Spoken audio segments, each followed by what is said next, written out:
Hi, I'm Amaya and welcome back to my channel. In today's video, we're going to be talking about parasocial relationships in K-pop. I'm going to give you guys the definition of what a parasocial relationship is, provide some examples, and then explain how these relationships develop, some of the positive and negative effects of parasocial relationships, and what you can do about it.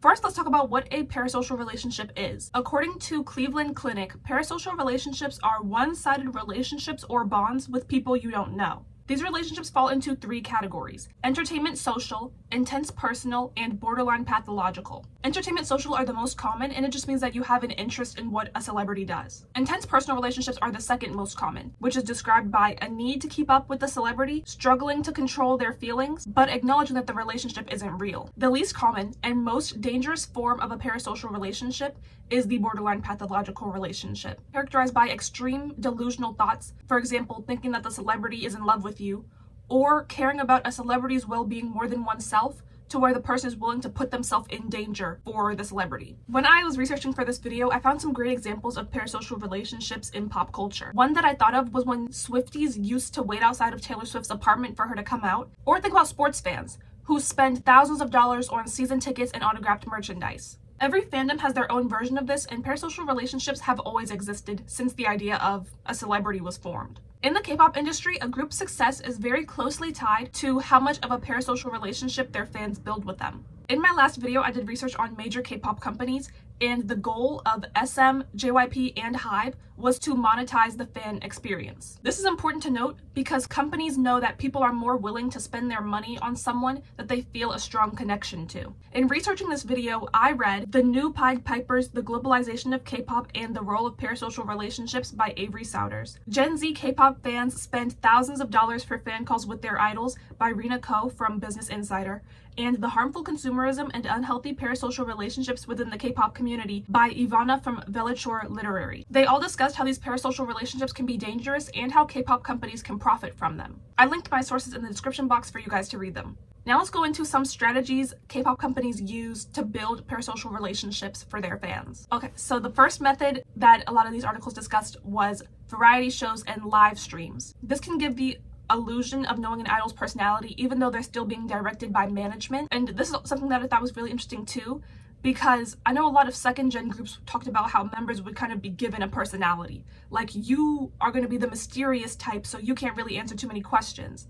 So even though fans feel a connection to the idol through interviews and variety shows and things like that, they could still be playing a part.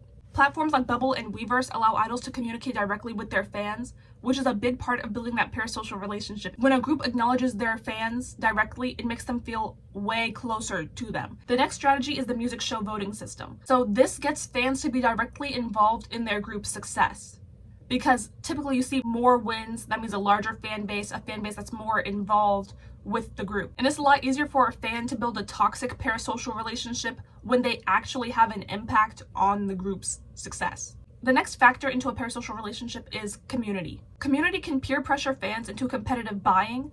So, some people will be like, you're not a real fan, you don't have all of their albums, and people will show off their collections, and that'll make other people want to buy more. Or think about when two groups' fan bases are arguing and they'll say, my fave outsold. How did they outsell? Because their fans bought more. Community also promotes consumerism, which the companies love because that's more people buying their product, which means more money. Fans can interact to build the parasocial relationship without the idol being involved. For example, K-pop cover groups spend hours practicing the dances, which makes them form a positive connection between each other, the group that made the music, and the song that they're listening to. Fans also form inside jokes, which adds another layer to this relationship. Next is fan calls / fan signs and VIP.